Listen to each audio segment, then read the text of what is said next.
Jangan pernah menatap laut terlalu lama, apalagi saat senja. Karena di sana ada sosok yang mengamati dari balik ombak. Nyi Roro Kidul, sang penguasa Laut Selatan. Benarkah dia masih ada? Atau ini hanya mitos yang terus hidup? Mari kita telusuri kisahnya. Selamat datang di channel Kendo dan inilah cerita di balik legenda Nyi Roro Kidul. Sebelum kita masuk ke cerita ini, pastikan kamu sudah subscribe dan nyalakan loncengnya. Karena siapa tahu, setelah menonton video ini, kamu akan merasakan sesuatu yang berbeda. Kalau sudah siap, mari kita mulai. Nama Pelabuhan Ratu memiliki kisah legenda yang erat kaitannya dengan mitos Nyi Roro Kidul, penguasa Laut Selatan. Berikut adalah beberapa versi asal-usul nama Pelabuhan Ratu. 1. Legenda Nyi Roro Kidul. Menurut kepercayaan masyarakat Jawa dan Sunda, Nyi Roro Kidul adalah ratu gaib yang menguasai Laut Selatan. Konon, kawasan ini disebut Pelabuhan Ratu, karena diyakini sebagai salah satu gerbang menuju istana Nyi Roro Kidul di dasar laut. Banyak yang percaya bahwa ratu gaib ini memiliki hubungan spiritual dengan para raja di Tanah Jawa. 2. Asal nama Pelabuhan Ratu. Secara harfiah, Pelabuhan Ratu berarti Pelabuhan Sang Ratu.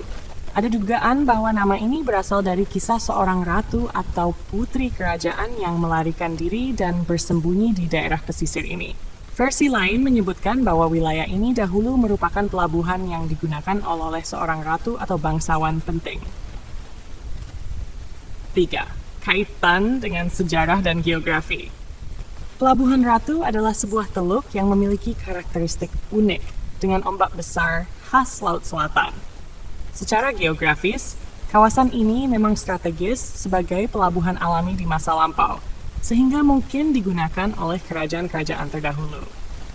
Kisah mistis dan keindahan alam yang luar biasa membuat Pelabuhan Ratu menjadi salah satu destinasi wisata yang menarik di Sukabumi, Jawa Barat. Apakah kamu ingin mengetahui lebih lanjut tentang legenda atau sejarah tempat ini? Legenda Nyi Roro Kidul adalah salah satu mitos paling terkenal di Jawa dan Sunda, khususnya yang berkaitan dengan Laut Selatan. Kisah ini telah diwariskan secara turun-temurun dan memiliki berbagai versi.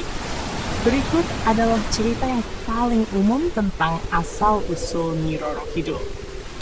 Asal-usul Nyi Roro Kidul.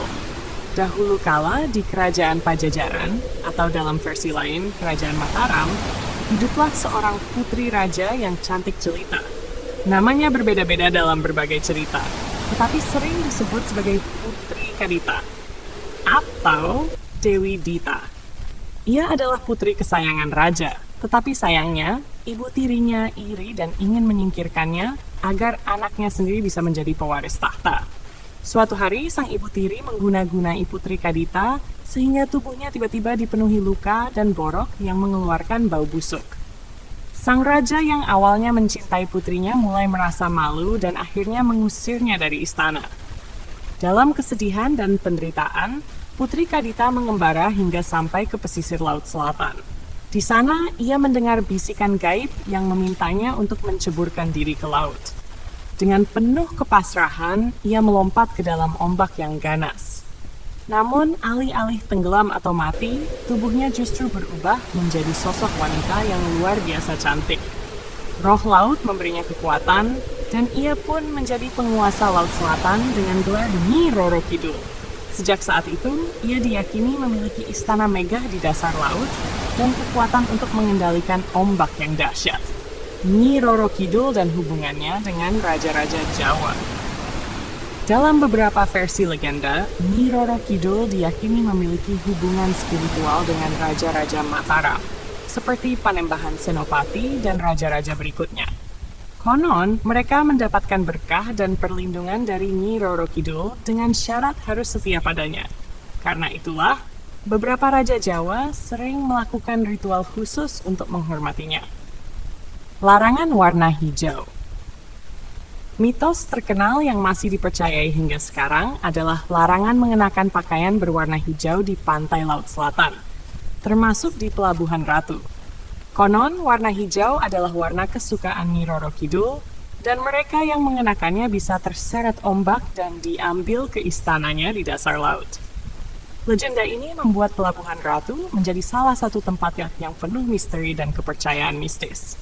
Di kawasan ini, terdapat beberapa tempat yang diyakini memiliki hubungan dengan Nyi Roro Kidul, seperti Kamar 3008 di Hotel Ina Samudra Beach, yang konon menjadi tempat peristirahatan gaib Sang Ratu. Apakah kamu ingin mengetahui lebih lanjut tentang mitos atau tempat-tempat yang terkait dengan legenda ini? Beberapa tempat di sekitar Pelabuhan Ratu dan wilayah pesisir selatan Jawa dipercaya memiliki hubungan erat dengan legenda Nyi Roro Kidul. Berikut adalah beberapa tempat yang paling terkenal. 1. Kamar Dirawizu 8, Hotel Ina Samudra Beach, Pelabuhan Rasi, Sukabumi, Jawa Barat. Hotel Ina Samudra Beach memiliki sebuah kamar khusus yang disebut Kamar 38, yang dipercayai sebagai tempat peristirahatan gaib Nyi Roro Kidul. Kamar ini didekorasi dengan warna hijau, warna yang diyakini sebagai warna kesukaan Sang Ratu. Di dalam kamar terdapat sebuah lukisan besar Nyi Roro Kidul serta berbagai sesaji yang sering ditinggalkan oleh para peziarah. Konon, banyak orang yang mengalami pengalaman mistis saat mengunjungi kamar ini, seperti mencium aroma wangi yang tiba-tiba muncul atau merasakan kehadiran sosok tak kasat mata. Lokasi Pelabuhan Ratu, Sukabumi Karanghawu adalah sebuah tebing karang yang menjorok ke laut dan memiliki bentuk menyerupai tungku. Hawu dalam bahasa Sunda. Tempat ini diyakini sebagai salah satu gerbang menuju istana Nyi Roro Kidul di dasar laut. Mitos setempat menyebutkan bahwa Nyi Roro Kidul sering muncul di sekitar Karanghawu, terutama saat ombak sedang besar. Banyak orang datang ke sini untuk berdoa, meminta berkah, atau sekadar merasakan aura mistisnya. Pantai Parangtritis. Lokasi Bantul, Yogyakarta. Pantai Parangtritis adalah salah satu pantai yang paling erat kaitannya dengan legenda Nyi Roro Kidul. Konon, pantai ini adalah gerbang utama menuju kerajaannya di Laut Selatan. Banyak ritual dilakukan di sini untuk menghormatinya, terutama oleh para spiritualis dan abdi dalam Keraton Yogyakarta. Upacara labuhan yang dilakukan oleh Keraton Yogyakarta adalah salah satu ritual adat yang dipercaya sebagai bentuk penghormatan kepada Nyi Roro Kidul. 4. Panlokasi, Trenggalek, Jawa Timur. Pantai ini juga memiliki mitos tentang Nyi Roro Kidul. Konon, banyak orang yang hilang secara misterius di sini, terutama jika mereka mengenakan pakaian hijau. Keindahan Pantai Pelang yang berpadu dengan ombak besar membuatnya menjadi salah satu lokasi yang dianggap angker dan sakral. Pantai Sinden dan Pulau Kalong. Lokasi Gunung Kidul, Yogyakarta. Pantai Sinden memiliki tebing tinggi yang langsung berbatasan dengan laut lepas. Dari sini terlihat Pulau Kalong, sebuah pulau kecil yang dipercaya sebagai tempat persinggahan makhluk gaib pengikut Nyi Roro Kidul. Mitos menyebutkan bahwa suara ombak yang bergemuruh di sini sering dikaitkan dengan aktivitas dunia gaib. Beberapa orang yang sensitif terhadap hal mistis mengaku merasakan kehadiran sosok tak kasat mata di sekitar pantai ini. Legenda dan mitos yang mengelilingi tempat-tempat ini membuatnya semakin menarik bagi wisatawan yang tertarik dengan kisah mistis. Legenda Nyi Roro Kidul bukan hanya sekadar mitos, tetapi juga memiliki kaitan erat dengan sejarah dan geografi wilayah pesisir selatan Pulau Jawa, termasuk Pelabuhan Ratu. Berikut adalah beberapa hubungan menarik antara legenda ini dengan aspek sejarah dan kondisi geografis di kawasan tersebut.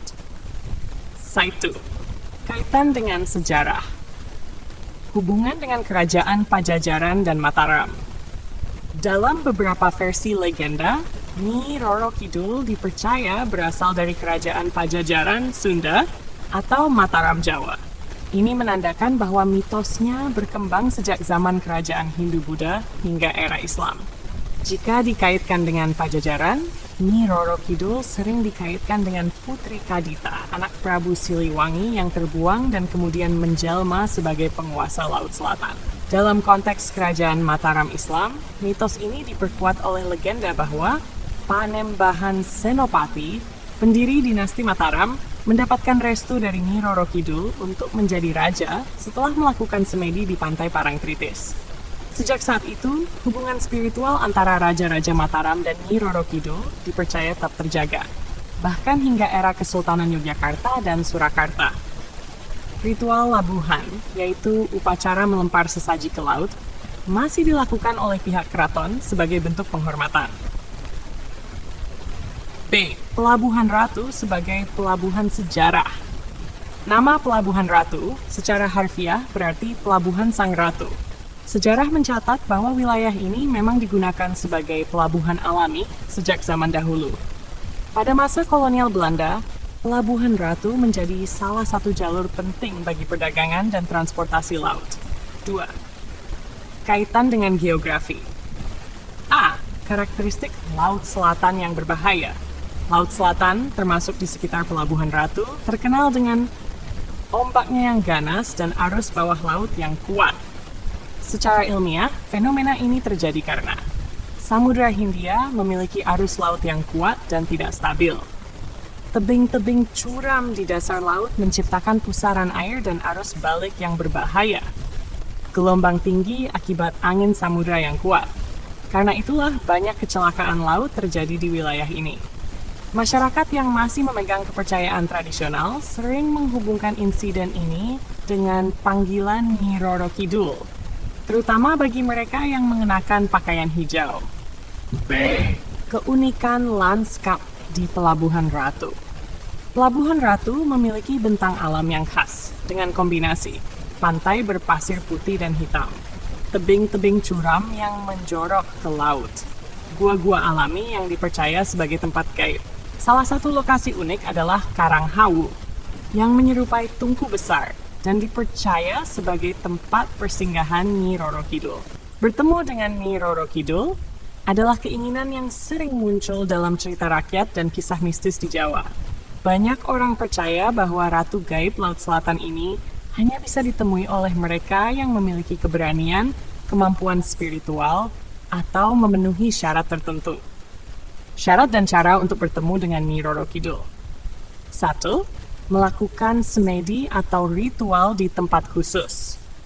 Beberapa lokasi yang dianggap sebagai gerbang menuju kerajaan gaib Nyi Roro Kidul adalah Pantai Parangtritis, Karang Hawu, Pelabuhan Ratu, Sukabumi. Pantai selatan lainnya seperti Pantai Pelang, Trenggalek, dan Pantai Sinden, Kamar di Darussulam, Hotel Ina Samudra Beach, Pelabuhan Ratu.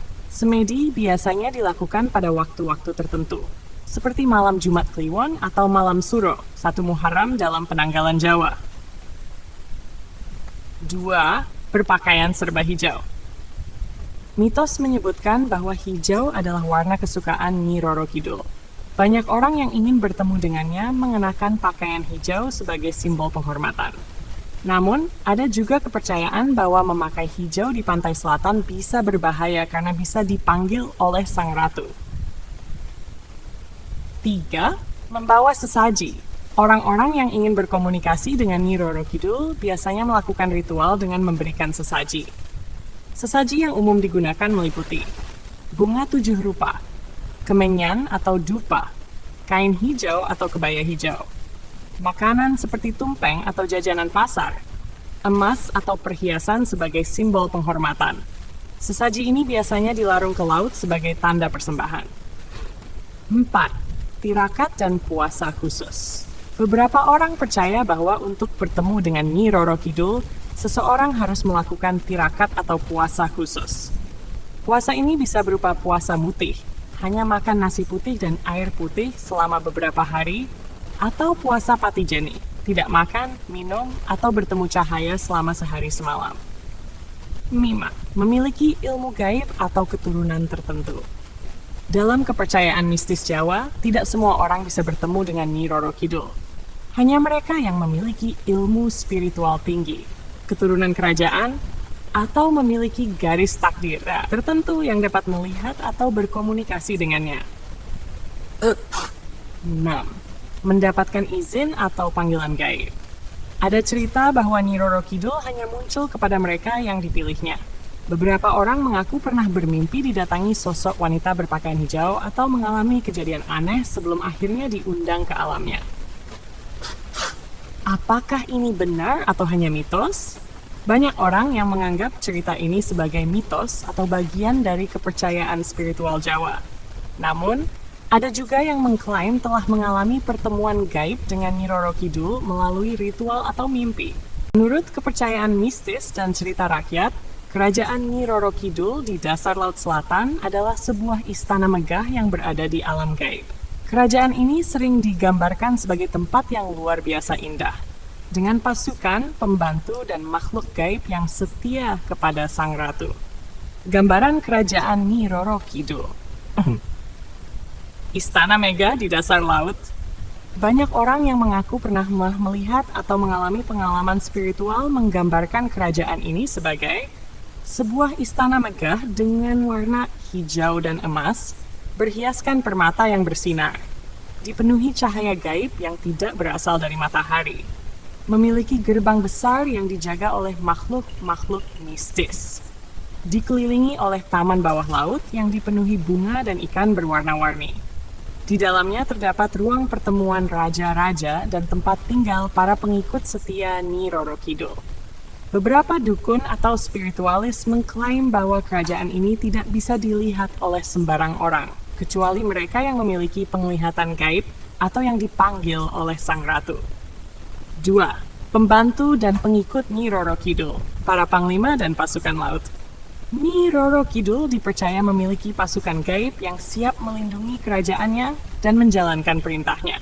Pasukan ini terdiri dari prajurit gaib berpakaian hijau atau emas yang menjaga wilayah lautnya, makhluk mistis berbentuk naga atau ular raksasa yang menjadi penjaga istana, siluman laut seperti ikan duyung atau jin laut yang mengabdi kepadanya. Beberapa orang percaya bahwa kecelakaan laut di kawasan selatan bisa jadi adalah akibat pasukan gaib ini mengambil manusia yang telah ditakdirkan untuk dibawa ke istana. B. Dayang-dayang dan asisten pribadi. Sebagai seorang ratu, Nyi Roro Kidul juga memiliki banyak dayang dan asisten pribadi yang membantunya. Mereka digambarkan sebagai wanita-wanita cantik berbusana kebaya hijau dan emas, yang bertugas menyambut tamu di kerajaan. Makhluk-makhluk gaib yang menyerupai manusia tetapi memiliki aura mistis yang mengurus segala kebutuhan istana. Beberapa orang yang mengaku diundang ke istana dalam mimpi atau ritual melaporkan bahwa mereka melihat banyak wanita berpakaian adat Jawa yang berjalan dengan anggun di dalam istana. 3. Makhluk gaib yang berhubungan dengan Nyi Roro Kidul. Beberapa entitas yang dipercaya berada di bawah kendali atau bekerja untuk Nyi Roro Kidul, antara lain Kyai Jol, Panglima Utama Pasukan Gaib Laut Selatan. Nyai Blorong, salah satu jenderal kepercayaan Nyi Roro Kidul, sering digambarkan sebagai wanita cantik yang bisa berubah menjadi ular naga emas. Kyai Nyai Uling, siluman ular raksasa yang menjaga batas istana gaib. Para siluman laut makhluk-makhluk gaib yang bertugas sebagai pengawal dan pengintai di laut. Hubungan Kerajaan Laut Selatan dengan kerajaan gaib lain. Mitos Jawa dan Sunda menyebut bahwa kerajaan Nyi Roro Kidul tidak berdiri sendiri, tetapi memiliki hubungan dengan kerajaan gaib lainnya, seperti Kerajaan Pantai Utara, yang diperintah oleh Nyai Ratu Angin-Angin, Kerajaan Gunung Merapi, yang diperintah oleh Eyang Sapu Jagat, Kerajaan Laut Utara, yang juga memiliki entitas mistis lain. Hubungan ini diyakini membentuk keseimbangan mistis di Pulau Jawa. Kesimpulan, kerajaan Nyi Roro Kidul adalah salah satu mitos terbesar di budaya Jawa dan Sunda. Gambaran tentang istananya mencerminkan kepercayaan masyarakat terhadap dunia gaib yang sejajar dengan dunia manusia. Itulah kisah yang bisa kita bahas kali ini. Apakah kalian percaya? Atau justru punya pengalaman sendiri? Tulis di kolom komentar ya. Jangan lupa subscribe dan nyalakan lonceng biar nggak ketinggalan kisah-kisah misteri lainnya. Sampai jumpa di video berikutnya. Dan ingat, jangan pernah menatap laut terlalu lama di malam hari.